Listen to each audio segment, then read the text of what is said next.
konnichiwa friends, कैसे हैं आप सभी। आज हम एक वीडियो लेके आए हैं जिसका नाम है सोनिक। सोनिक नहीं, सोनिक द हेजहॉग 3 मूवी जो आ रही है उसके बारे में थोड़ी सी बात करेंगे। ये गेम तो आप लोगों ने सभी ने खेली होगी बचपन में। हाँ तो व्यूवर्स, मैं बात कर रही थी सोनिक द हेजहॉग 3 की। ये live action adventure and comedy film है। ये बेस्ड है वीडियो गेम सीरीज से जो सैगा ने पब्लिश की थी। सैगा बेसिकली एक जापानीज मल्टीनेशनल गेम कंपनी है। इस कंपनी से बहुत सी गेम्स रिलीज़ होती थी, जैसे कि सोनिक भी हुई थी। ये मेरे पास एक कंसोल है जो आज भी मैंने रखा हुआ है, लेकिन इसको देख के मुझे रोना आ रहा है क्योंकि मेरे बचपन के दिन कहाँ चले गए। क्योंकि इसमें मैंने बहुत सारी गेम्स खेली हैं, जैसे कि Jungle Book, Tiny Toon, Sonic the Hedgehog खेली है, सोनिक द हेजहॉग 2 भी खेली है। और इसके अलावा और भी बहुत सारी गेम्स जो मेरे पास कंप्यूटर में होती थी, इसलिए मुझे ये देख के रोना आ रहा है। तो चलिए अब बात करते हैं कि ये गेम रिलीज़ किसने की थी, इनिशियल क्रिएटर कौन है। तो इनिशियल क्रिएटर जो है उनका नाम है यूजी नाका। ही इज़ द को क्रिएटर ऑफ सोनिक गेम। अब आगे है नाओतो ओशिमा। ये एक वीडियो गेम डिज़ाइनर हैं। इन्होंने डॉक्टर एगमैन और सोनिक को डिज़ाइन किया था। इनके साथ एक और गेम डिज़ाइनर है जिनका नाम है यूजी उइकावा। इन्होंने सोनिक को डिज़ाइन किया था। आगे हैं हिरोकाज़ु यशुदा। इन्होंने स्टेजेस यानी कि लेवल डिज़ाइन किए थे। थोड़ी सी बात करते हैं सैगा की। तो सैगा आर्केड्स और कंसोल्स के लिए कई मिलियन गेम्स फरोख्त भी करता था और बनाता भी था। For example Sonic, Fantasy Star, Puyo Puyo, Monkey Ball, Jungle Book, Tiny Toon, Sakura Wars जैसी गेम्स बनाई थी। 1983 से 2001 तक सैगा ने अपने ही कंसोल तैयार किए थे। यूजी नाका 2006 तक सोनिक के हेड ही रहे, उसके बाद उन्होंने कंपनी लीव कर दी थी। इन्होंने बहुत सारी गेम्स बनाई, जैसे 1985 में एक गेम आई थी गर्ल्स गार्डन। इसके अलावा 1989 में फैंटेसी स्टार 2, और वो लीड प्रोग्रामर थे original Sonic the Hedgehog games के on the Mega Drive in the early 1990s, जिसकी वजह से सैगा की मार्केट शेयर बढ़ने लगी और नाकाकुन ने सोनिक द हेजहॉग 2 92 में और 3 94 में और सोनिक एंड नकल्स 94 में सैगा टेक्निकल इंस्टीट्यूट के साथ कैलिफोर्निया में जापान में वापस आने के बाद सोनिक टीम के साथ गेम्स बनाई, जैसे कि नाइट इनटू ड्रीम्स 1996 में और 1998 में बर्निंग रेंजर्स और सोनिक एडवेंचर। ये सारी तारीफ तो यूजी नाका सर की है, क्योंकि इन्हीं की वजह से हमारा बचपन अच्छा बना और हमें वो लम्हात याद आते हैं जब हम लोग गेम्स खेला करते थे। तो मैं आपका और आपकी टीम का बड़े दिल से, सच्चे दिल से बहुत शुक्रिया अदा करती हूँ कि आप जैसे लोग थे जिनकी वजह से हमने ये इतने अच्छे अच्छे कैरेक्टर और इतनी अच्छी गेम्स खेलने को मिली। तो इसके लिए बहुत बहुत शुक्रिया।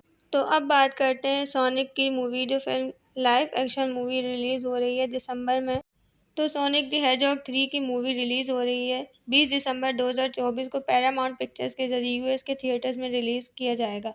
तो इस फिल्म में हमें यही दिखाया गया है कि सोनिक, नकल्स और टेल्स अपने नए दुश्मन यानी कि शैडो को हराने के लिए डॉक्टर रोबोटॉनिक का साथ देंगे, यानी कि उसका साथ लेंगे कि वो हमारी हेल्प करे।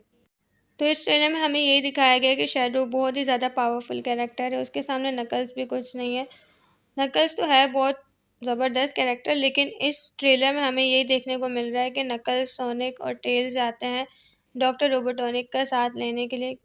सोनिक को उसकी मदद चाहिए होती है, जिसके लिए वो भी तैयार हो जाता है कि हाँ वो उसकी मदद करेगा। लेकिन ये क्या है, डॉक्टर रोबोटॉनिक तो वो है जो उसका पक्का दुश्मन होता है। लेकिन खैर हमें तो यही दिखाया गया है। तो चलिए देखते हैं, जब 20 दिसंबर को ये मूवी रिलीज़ हो रही है तो उसके बाद जब हमें देखने को मिलेगी तो उसमें हमें कौन कौन सी पावर्स देखने को मिलेगी, कौन कौन से फाइट्स देखने को मिलेगी। तो हमें इंतज़ार करना होगा 20 दिसंबर का।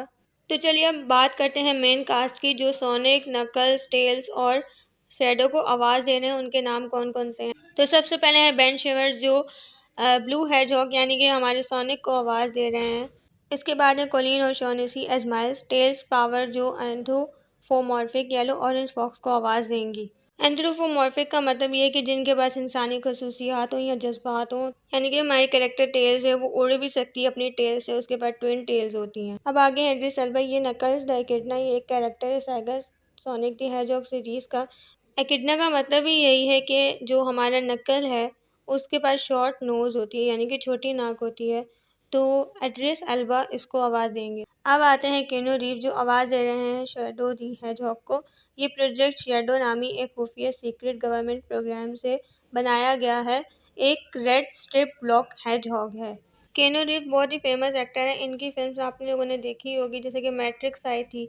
इसके अलावा इन्होंने बहुत सारे प्रोजेक्ट में काम किया, the Lake House, science fiction thriller film है Secret Kings, Man of Tai Chi, Cyberpunk 2077। तो मुझे बहुत ही अच्छा लग रहा है कि कीनू रीव्स एक फेमस एक्टर हैं और बहुत ज़बरदस्त मार्शल आर्टिस्ट भी हैं, तो ये शैडो द हेजहॉग को आवाज़ दे रहे हैं। अब हैं जिम कैरी जो डॉक्टर आइवो रोबोटनिक यानी कि मैड साइंटिस्ट जो होते हैं सोनिक का पक्का दुश्मन, जिसे हम एगमैन के नाम से भी जानते हैं, तो ये उसको आवाज़ देंगे। एंड में दिखाते हैं कैरी 2 यानी कि आइवोस के ग्रैंडफादर गिरेल्ड रोबोटनिक। तो देखते हैं इसमें क्या होता है।